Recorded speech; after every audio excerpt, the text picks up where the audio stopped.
Didn't see you guys there. Hey, I guess I should talk about this Roccat Kone Pro series of mice that just released today, and it's been available on pre-order for the past week or so. And you guys have probably seen me use it on stream and stuff like that as well. But today we're going to give you guys my full opinion on the Roccat Kone Pro and Pro Air Wireless. So the Roccat Kone Pro is launching for $80 and the Kone Pro Wireless is launching for $129, which is a little bit of money for wireless, like 50 bucks. I mean, that's kind of a lot, but everybody else is doing it. Let's talk about the differences between the Kone Pro and the Pro Air. So the Pro Air obviously is wireless. It's 75-ish grams. I want to say it weighed in a little bit less on my scale. I'll have both of the weights up on the screen right now so you guys can tell for yourself. But other than just the weight, the Kone Pro Air does also come with a USB-C port for charging, which the G Pro Wireless as well as the Viper Ultimate do not come with USB Type-C. They come with USB Micro. At least the Viper Ultimate, I can give it a pass because it comes with a charging dock. If you opt for that option for around the same price for about 130 bucks. And then the G Pro, well, you got to buy a dock separately, so you're looking at 150 plus the cost for a dock if you want the dock, or you just use the USB cable. But in fairness, the G Pro battery life is really long, and the Kone Pro Air, honestly, the battery life is really long as well. I haven't plugged in this mouse since I got it out of the box. I haven't even checked the battery life, and I've been using it with the RGB on as well. And the Pro Air, you can use it in Bluetooth mode as well as with the wireless dongle that also has a storage slot on the bottom of the mouse, which is really nice. So if you want to play on the go, I would highly recommend you bring that dongle with you and just store it in the bottom of your mouse. But if you're just using this for office work and whatnot on the go, you can just use that Bluetooth mode and you can leave the dongle at home. But of course, the dongle is going to give you that fastest and best connection when you're gaming, because obviously if you use Bluetooth, occasionally there can be some interruption, especially if you got AirPods and a phone and all types of Bluetooth devices that can provide additional interference. I would just use the Bluetooth mode again for office work or browsing or whatever the heck.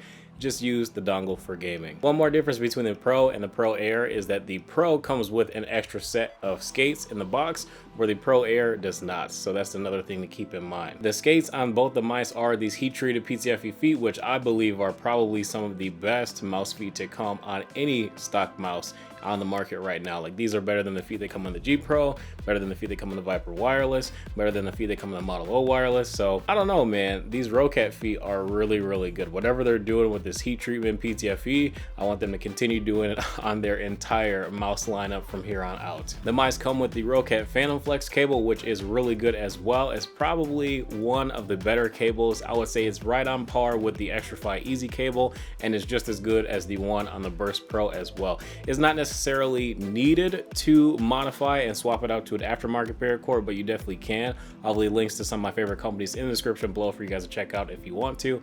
But this cable is good enough to be kept stock unless you want to go for the aesthetic or even just have that little bit more added flexibility. The scroll wheel is actually made of aluminum. They call it the new Titan Wheel Pro, and honestly it feels like plastic, but I guess there's like different like qualities and grades of aluminum, so I can see how I could mistake it for plastic. And they basically said that it's able to like adapt to the temperature of your fingers so that it feels natural, and it naturally feels like plastic, which isn't necessarily a bad thing. But the scroll wheel is really good too. It's very solid, very tactile as well when you press the mouse 3 button, and personally I think the tension is just right. Like when you do one step on the scroll wheel, it's very defined, but it's also extremely smooth, which is exactly what you want for productivity as well as gaming. It's just very precise. And both mice come with the Titan optical switches, and for some reason these Titan optical switches feel slightly lighter tension than the optical switches in the Burst Pro.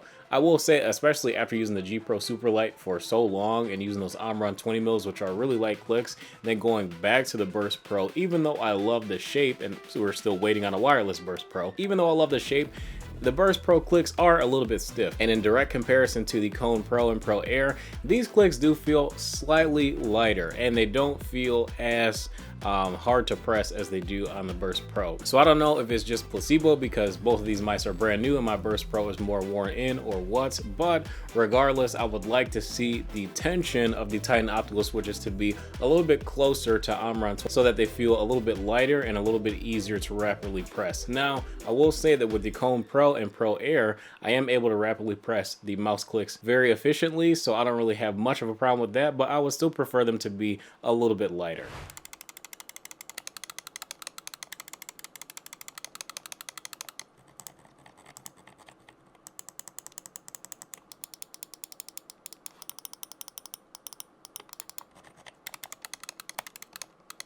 let's go ahead and talk about the shape of the Kone Pro and Pro Air. So this is definitely an ergo mouse, and it is very good for a lot of different grip styles too. So if you want to use this fingertip, you want to use this palm, you want to use this claw, you're pretty much able to do it very easily. Like for whatever reason, like this shape, it looks kind of weird, but when you grab the mouse, you can pretty much do any kind of grip that you want. And I'll be the first to tell you that this mouse is aimed pretty squarely at people with larger hands. Like definitely this is a medium to large-ish size mouse. I don't think it's like an XL mouse if that exists, but it is a pretty large mouse. And this is the first Roccat Kone product that I have tried ever, so this is my first experience with this shape, and it's been pretty pleasant as well. For whatever reason, I feel like I always have two main mice at a time. I don't know why. It's just like I've moved from like not having a main at all for long periods of time because of just testing so much stuff, to now it's like I have two products that I use like all the time. And the Roccat Kone Pro Air is definitely one of those mice. Like I game really well with this thing. This thing is extremely comfortable to use during productivity. Something about it is just very nice and fun to use. Like it's just really comfortable. I don't really know how else to explain it. It's like perfectly proportioned for medium to large size hands. I'm really trying to think of like something bad that I can say about this mouse. Like, do I wish it was a little bit lighter? Yes, I mean that would be nice, I guess, but if I just wanted the lighter one, I could just use the wired version, because the wired one is like 66 grams. And yeah, I don't know. The Kone Pro Air is really good. This is like my second favorite wireless mouse, but the G Pro Superlight is good after a while, especially like just using the computer normally and like not playing games. When you're just like resting your entire hand on the mouse and just relaxing, after a while it does get a little bit fatiguing because it's not made to fill out your entire hand like the Kone is. The Kone, I can use this mouse for hours. I'm done using the computer, my hand doesn't hurt. G Pro, different story. Viper's too small for me, so I get that immediately, almost even when I'm gaming, because the Viper series mouse is just a little bit too small for me. If I had smaller hands, I think the Viper would be fine too.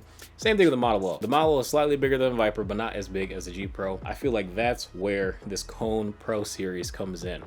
It's very comparable in weight to all three of those mice, and it's a little bit bigger, and it's a lot more comfortable. That's pretty much all I got to say. I don't really have anything else to say. It's really good. This is one of my new mains. I'm gonna be adding this to the list in my description with all of my favorite mice, because to be frank, if I didn't already have a G Pro wireless and I had a Kone Pro Air, I don't really think I would feel compelled to also buy a G Pro wireless. So if you want a mouse that's really good for gaming as well as really good for on-the-go productivity, I would highly recommend you check out the Roccat Kone series of mice and see what you think for yourself.